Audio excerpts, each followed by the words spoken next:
Hello everyone, Hindi की class में आप सभी का स्वागत है। इस क्लास में हम टेस्ट लगाने वाले हैं एसएससी जीडी के लिए। तो इस क्लास से आप अपनी तैयारी का पता कर सकते हैं कि आपकी तैयारी कैसी चल रही है।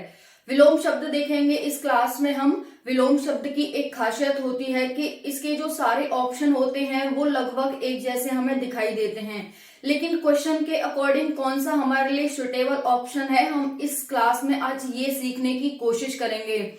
हमें सारे ऑप्शन एक जैसे लगते हैं और हम किसी एक ऑप्शन को टिक करके आ जाते हैं जो कि हमारा गलत हो जाता है। तो कौन सा सुटेबल ऑप्शन हमें चूज करना है, कौन से पर हमें टिक करना है, आज हम ये इस क्लास में सीखने वाले हैं। यानी कि हमें सीखने के साथ साथ टेस्ट दोनों काम यहाँ पर आपके होने वाले हैं। तो स्टार्ट करते हैं क्लास को। यहाँ पर देख सकते हैं हिंदी विलोम शब्द। विलोम शब्द को इंग्लिश में एंटोनिम्स कहते हैं। एंटोनिम्स कहते हैं। स्टार्ट करते हैं। सभी एग्जाम के लिए क्लास इंपॉर्टेंट है। तो हमारा क्वेश्चन है, गरिमा का विलोम क्या है? गरिमा का विलोम क्या है ये पूछा है हमसे। पहला है अंधकार, दूसरा है घृणा, तीसरा है लघिमा और चौथा है यहाँ पर ये डी है। चौथा क्या है हमारे पास? नीचता। तो इसमें से क्या ऑप्शन आपको लग रहा है ठीक, आप मुझे ये बताएं। ठीक है, तो देखो गरिमा पूछा है। गरिमा क्या होती है? किसी भी व्यक्ति को एक सम्मान से जीने के लिए उसके लिए आवश्यक तत्व होता है गरिमा। तो गरिमा का क्या होना चाहिए? विलोम शब्द। विलोम शब्द का मतलब क्या होता है? उल्टा। जैसे छोटे का बड़ा, एकदम बड़ा और फिर उससे छोटा। ठीक है, वैसे ही हम क्या करते हैं, विलोम शब्द एकदम विपरीत होते हैं। अच्छे का बुरा, ठीक है, नीचे का ऊपर, तो एकदम विपरीत वाले अर्थ को हम विलोम शब्द कहते हैं। तो यहाँ पर गरिमा का विलोम पूछा है कि गरिमा का विलोम क्या है। तो यहाँ पर आपको बताना है, आपको 4 ऑप्शन दिए हैं। इसका क्या हो जाएगा गरिमा का? ऑप्शन सी हो जाएगा लघिमा। क्या हो जाएगा ऑप्शन? Option C लघिमा। गरिमा का विलोम शब्द ऑप्शन सी लघिमा हो जाएगा। नेक्स्ट है, सम्मुख का विलोम क्या है? सम्मुख का विलोम क्या है? तो ये 4 ऑप्शन है इसमें। उन्मुख, सेकंड है विमुख, थर्ड है प्रमुख और डी है अधिमुख। हमारे पास 4 ऑप्शन है, उन्मुख, विमुख, प्रमुख और अधिमुख। तो इसमें से आपको एक चूज करना है। अब हम चूज कैसे करें? यहाँ पर क्या हम उन्मुख करें? उन्मुख और सम्मुख तो एक ही होता है, यानी कि उन्मुख का मतलब हम जिसकी तरफ मुंह करके खड़े हैं और सम्मुख का मतलब उसी की तरफ मुंह करके खड़े हैं। तो ये तो एकदम समानार्थी शब्द हैं, उन्मुख और सम्मुख। अगर यहीं पर समानार्थी शब्द लिखा होता विलोम शब्द की जगह तो हम क्या चूज करते? उन्मुख चूज करते, सम्मुख का उन्मुख हो जाता।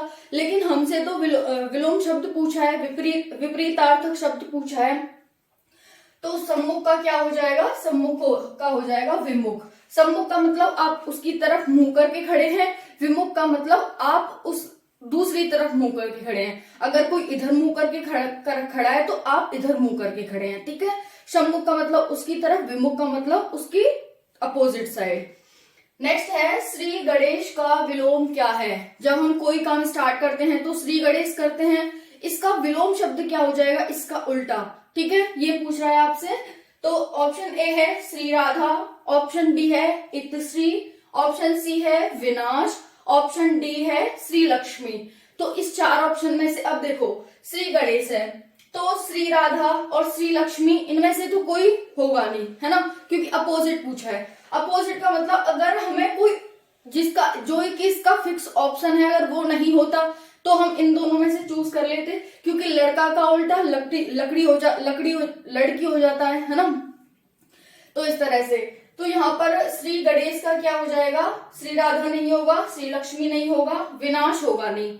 जब हम किसी काम को शुभारंभ कर रहे हैं और शुभारंभ नहीं कर रहे हैं, ये इसका अपोजिट हो गया।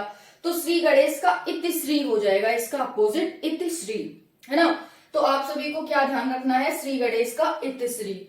नेक्स्ट है, मंद का विलोम क्या है? मंद का मतलब धीरे धीरे, कोई धीरे धीरे चल रहा है उसे मंद, और तेज चलता है उसे क्या कहते हैं? तो यहीं पर पूछा है मंद का विलोम क्या है? सुस्त, ऑप्शन बी शीघ्र, ऑप्शन सी द्रुत, ऑप्शन डी त्वरित। अब देखो मैंने कहा था कि जो हम विलोम शब्द देखते हैं इसमें हमें 4 ऑप्शन सेम लगते हैं। देखो यहाँ पर हमने देखा उन्मुख, विमुख, प्रमुख, अधिमुख। यहाँ पर अंधकार, घृणा, लघिमा, नीचता, है ना। वैसे हम श्री राधा, इतिश्री, विनाश, श्री लक्ष्मी। फिर यहाँ पर हमें मंद का सुस्त दिखाई दे रहा है, ये इसका समानार्थक शब्द हो जाएगा सुस्त। वहीं पर शीघ्र क्या हो जाएगा, मंद का क्या शीघ्र होगा, शीघ्र भी एक ही लग रहा है और द्रुत भी एक ही लग रहा है। शीघ्र का मतलब भी जल्दी होता है और द्रुत का मतलब भी जल्दी होता है। वही त्वरित है तो त्वरित का मतलब भी जल्दी होता है। अब हम किसको टिक करें, तो जो इसके लिए सुटेबल होगा हम उस पर टिक करेंगे। तो मंद का क्या हो जाएगा, मंद का हो जाएगा द्रुत, मंद का द्रुत। ठीक है, तो इस तरह से हमें इनमें से सभी हमें एक जैसे लगते हैं, लेकिन हमें उसमें थोड़ा सा डिफरेंस पता लगाना है कि इसमें थोड़ा सा क्या डिफरेंस। यहाँ पर नेक्स्ट है एकाधिकार का विलोम है, एकाधिकार का विलोम है। ऑप्शन ए अनेकाधिकार, ऑप्शन बी पराधिकार, ऑप्शन सी सर्वाधिकार, ऑप्शन डी परमाधिकार। तो सभी एक जैसे ऑप्शन है, लेकिन हमसे एकाधिकार का उल्टा पूछा है कि अगर हम एकाधिकार कह रहे हैं यानी एक ही व्यक्ति का अधिकार, उसी को तो हम एकाधिकार कहेंगे। लेकिन सभी व्यक्तियों का अधिकार हो जाएगा तो फिर हम इसका उल्टा हो जाएगा, उसे क्या कहेंगे, सभी व्यक्तियों के अधिकार को सर्वाधिकार। तो वैसे यहाँ पर क्या हो जाएगा, ऑप्शन सी सर्वाधिकार। तो एकाधिकार का उल्टा सर्वाधिकार, ऑप्शन सी हमारा राइट हो जाता है। फिर नेक्स्ट देखते हैं मुख्य का विलोम क्या है, मुख्य का विलोम है, ये पूछा है मुख्य का विलोम है। ऑप्शन ए है प्रतिमुख, ऑप्शन बी है विमुख, ऑप्शन सी है उन्मुख, ऑप्शन डी है गौड़, गौड़। ठीक है, तो ये आप चार ऑप्शन में से आपको एक ऑप्शन टिक करना है। मुख्य का, हमें मुख्य का मतलब क्या होता है, जैसे मुख्य कमिश्नर है ना, जैसे मुख्यमंत्री, तो मुख्य लगा होता है यानी कि चीफ, एकदम मुखिया वाला। ठीक है, तो आप इसका उल्टा क्या हो जाएगा, मुखिया का उल्टा क्या प्रतिमुख होगा, क्या विमुख होगा, क्या उन्मुख होगा, क्या गौड़ होगा। तो मुख्य का मतलब होता है कि एकदम चीफ, और इसका क्या हो जाएगा गौड़।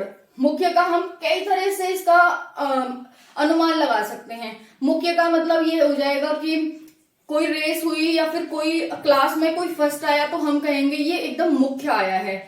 इसका उल्टा क्या हो जाएगा, कोई सेकंड आता है, तो इसीलिए यहाँ पर प्रतिमुख नहीं होगा, विमुख नहीं होगा, उन्मुख नहीं होगा, मुख्य का होता है गौड़। मुख्य का क्या होता है, गौड़। तो यहाँ पर आपका ऑप्शन डी सही हो जाता है। नेक्स्ट है विपत्ति का विलोम है। विपत्ति, किसी पर विपत्ति आ जाना, परेशानी आ जाना, तो इसका क्या है, चार ऑप्शन है, संपत्ति, सुख, समृद्धि और हर्ष। विपत्ति, इसका क्या हो जाएगा, इसका उल्टा हो जाएगा संपत्ति। क्या हो जाएगा, संपत्ति। विपत्ति का उल्टा संपत्ति हो जाता है। नेक्स्ट है आशा का विलोम है, आशा का विलोम है। हमें किसी से कोई आशा है, तो ये चार ऑप्शन है, निराशा, हताशा, दुराशा, ना उम्मीद। चारों एक जैसे हैं, सबका अर्थ एक ही निकल रहा है, लेकिन सुटेबल कौन सा है, आशा के अकॉर्डिंग जो हमसे पूछा है। तो आशा के अकॉर्डिंग क्या हो जाएगा, आशा के अकॉर्डिंग हो जाएगा निराशा। हमें किसी से आशा थी लेकिन वो आशा नहीं पूरी हुई, तो वो क्या हो गई, निराशा में चेंज हो गई, तो निराशा हो जाएगा। नेक्स्ट है शाश्वत का विलोम है। किसका, शाश्वत का विलोम। शाश्वत मतलब जो हमेशा ही रहे, उसे हम शाश्वत कहते हैं। तो शाश्वत का क्या हो जाएगा, ऑप्शन ए नश्वर, ऑप्शन बी अनश्वर, ऑप्शन सी सदैव, ऑप्शन डी रहस्यमय। तो इसका हो जाएगा नश्वर। शाश्वत का हमेशा ही रहने वाला, नश्वर का खत्म हो जाने वाला, तो शाश्वत का नश्वर हो जाएगा। नेक्स्ट है मूक का विपरीतार्थक शब्द है। किसका, मूक का विपरीतार्थक। अब हमसे मूक का विपरीतार्थक शब्द पूछा है, क्या है मूक का विपरीतार्थक शब्द। ऑप्शन ए हास, ऑप्शन बी शाप, ऑप्शन सी गौड़, ऑप्शन डी वाचाल। तो ये चार ऑप्शन है। मूक का क्या हो जाएगा, वाचाल। मूक का मतलब बोले नहीं वो, और वाचाल का मतलब बहुत ज्यादा बोले। तो मूक और वाचाल, देखो हास होगा नहीं, हास मतलब एक अलग मीनिंग होता है, शाप का मतलब अलग मीनिंग होता है, गौड़ का मतलब मुख्य का गौड़ होता है। तो यहाँ पर वाचाल हो जाएगा। ठीक है, अधिक बोलने वाला। मूक का मतलब कम बोलने वाला या नहीं बोलने वाला, वाचाल का मतलब बहुत ज्यादा बोलने वाला। तो मूक का वाचाल हो जाएगा, ऑप्शन डी इज राइट। अब नेक्स्ट देखते हैं अनागत का विलोम है। नेक्स्ट क्या है, अनागत का विलोम है। अनागत, ये कुछ आगत का उल्टा दिख रहा है हमें, ये तो इसी से पता चल गया। तो अनागत का मतलब नहीं आने वाला, आगत का मतलब आने वाला। तो चार ऑप्शन है, विगत, वर्तमान, परागत या फिर डी आगत। तो परागत का क्या, अनागत का क्या हो जाएगा, आगत। ठीक है। नेक्स्ट है, ब्रह्म का विपरीतार्थक शब्द है ब्रह्म। ब्रह्म को हम क्या कहते हैं, सर्वज्ञ ज्ञाता। तो इसका विपरीतार्थक क्या हो जाएगा, इसके विलोम क्या हो जाएगा। ऑप्शन ए जगत, ऑप्शन बी माया, ऑप्शन सी जीव, ऑप्शन डी अज्ञान। तो ब्रह्म का विपरीतार्थक शब्द होता है, क्या होता है, जीव। ब्रह्म का विपरीतार्थक जीव होता है, तो ऑप्शन सी हो जाएगा। ठीक है। नेक्स्ट है, नीरस का विलोम है। ब्रह्म सर्वज्ञ ज्ञाता है, सब कुछ जानते हैं, लेकिन जीव सब कुछ नहीं जानता है। तो ब्रह्म का उल्टा हो जाएगा जीव। बाकी जगत होगा नहीं, ये तो समानार्थक हो जाएगा। ब्रह्म जगत है तो ये तो समानार्थक हो जाएगा। माया, ठीक है, ये होगा नहीं। अज्ञान हो नहीं सकता, तो यहां पर ये जीव हो जाएगा। नेक्स्ट है, नीरस का विलोम है नीरस। ऑप्शन ए सरस, ऑप्शन बी रशीला, ऑप्शन सी अरस, ऑप्शन डी विरस। तो आपको नीरस का विलोम बताना है। नीरस का विलोम क्या हो जाएगा, इसका आंसर हो जाएगा सरस। नीरस मतलब जिसमें रस न हो उसे हम नीरस कहते हैं, जिसमें रस हो उसे हम सरस कहते हैं। नेक्स्ट है, उत्तम का विलोम है उत्तम। उत्तम मतलब एकदम बेस्ट वाला उत्तम, है ना। अब इसका विलोम क्या हो जाएगा, उत्तम। बेस्ट का ऑपोजिट क्या होता है, देखते हैं। ए है मध्यम, बी है खराब, सी है अधम, डी है कीर्ति। तो उत्तम का क्या हो जाएगा, उत्तम का हो जाएगा अधम। उत्तम मतलब बेस्ट और अधम मतलब सबसे घटिया। नेक्स्ट है, धनवान का विलोम है धनवान। जिसके पास बहुत ज्यादा धन हो उसे हम धनवान कहते हैं, जिसके पास धन न हो उसे हम क्या कहते हैं, इसी का उल्टा यही तो होगा। जिसके पास धन है वो धनवान हो गया। अब इसका अपोजिट क्या हो जाएगा, जिसके पास धन न हो। तो देखते हैं, जिसके पास धन न हो, ऑप्शन ए निर्धन, ऑप्शन बी गरीब, ऑप्शन सी अकिंचन, ऑप्शन डी किंकर। तो अकिंचन को हम कहते हैं जिसके पास धन न हो। गरीब नहीं कहेंगे, क्या कहेंगे, अकिंचन। अब देखो, मैंने वही तो कहा था, ये ना विलोम शब्द की एक खासियत होती है कि हमें चारों ऑप्शन सेम लगते हैं। इसमें धनवान का आप कहेंगे, निर्धन के पास भी तो धन नहीं होता, गरीब के पास भी तो धन नहीं होता। अकिंचन तो आप सोचेंगे ही नहीं अकिंचन के बारे में, लेकिन इसका आंसर अकिंचन ही होगा। ठीक है। फिर किंकर, तो इस तरह से। नेक्स्ट है, अल्पसंख्यक का विलोम है। किसका, अल्पसंख्यक का विलोम है। ऑप्शन ए महासंख्यक, ऑप्शन बी बहुसंख्यक, ऑप्शन सी अतिसंख्यक, ऑप्शन डी नोटा, यानी कि नॉन ऑफ द अबव। चारों में से कोई नहीं। तो अल्पसंख्यक का मतलब संख्या में बहुत कम। अब इसका अपोजिट क्या हो जाएगा, संख्या में बहुत ज्यादा। अब संख्या में बहुत ज्यादा को हम क्या कहेंगे, तो देखते हैं, महासंख्यक कहेंगे, क्या हम बहुसंख्यक कहेंगे, क्या हम अतिसंख्यक कहेंगे। तो अल्प का मतलब कम और बहु का मतलब ज्यादा, तो हम इसे क्या कहेंगे, ऑप्शन बी बहुसंख्यक। नेक्स्ट है, वाक्य के कितने अंग होते हैं। कल हमने वाक्य की क्लास पढ़ी थी, तो उसमें से भी मैंने यहाँ पर एक दो क्वेश्चन रख लिए हैं, जिसे कि आप देखते हैं कि आपने उसका रिवीजन किया है कि नहीं किया है। तो यहाँ पर वाक्य के कितने अंग होते हैं आपसे पूछा गया है। Option A 2, option B 4, option C 6, option D 8। तो वाक्य के कितने अंग होते हैं, इसका आंसर हो जाएगा 2। अब याद करो, मैंने कल क्या बताया था, 2 बताए थे, उद्देश्य और विधेय। उद्देश्य मैंने बताया था, जैसे मोहन खाना खाता है, तो इसमें मोहन क्या हो जाएगा, उद्देश्य हो जाएगा। खाना खाता है, ये विधेय हो जाएगा। तो वाक्य के कितने अंग होते हैं, आंसर इज 2 अंग होते हैं। नेक्स्ट है, वाक्य के अनिवार्य तत्व कितने हैं। वाक्य के अनिवार्य तत्व कितने हैं, तो कल वाली क्लास को याद करो, मैंने बताया था वाक्य के अनिवार्य तत्व कितने होते हैं, 6 होते हैं। तो option A 8, option B 6, option C 1, option D 4। तो हमारा क्या आंसर हो जाएगा, ऑप्शन बी 6 वाक्य के तत्व होते हैं। मैंने बताया था वाक्य के तत्व का मतलब हो गया कि हमें वाक्य को बनाने के लिए, वाक्य को पहचानने के लिए ऐसे कौन से तत्व होते हैं, कौन कौन से तत्व हैं जिनसे हम वाक्य को पहचान सकते हैं कि ये ऐसा वाक्य है, कि ये ऐसा वाक्य है। या फिर वाक्य होने के लिए क्या क्या अनिवार्यताएं होती हैं, उन्हीं को हम तत्व कहते हैं। नेक्स्ट है अब देखो यहाँ पर देख लेते हैं तत्व कितने होते हैं। मैंने बताया आपको तत्व 6 होते हैं वाक्य के। ये वाक्य के बारे में लिखा है, रिवीजन कर लेते हैं। वाक्य के 6 तत्व होते हैं। कितने अंग होते हैं तो मैंने अभी बताया 2 अंग होते हैं, विधेय और उद्देश्य।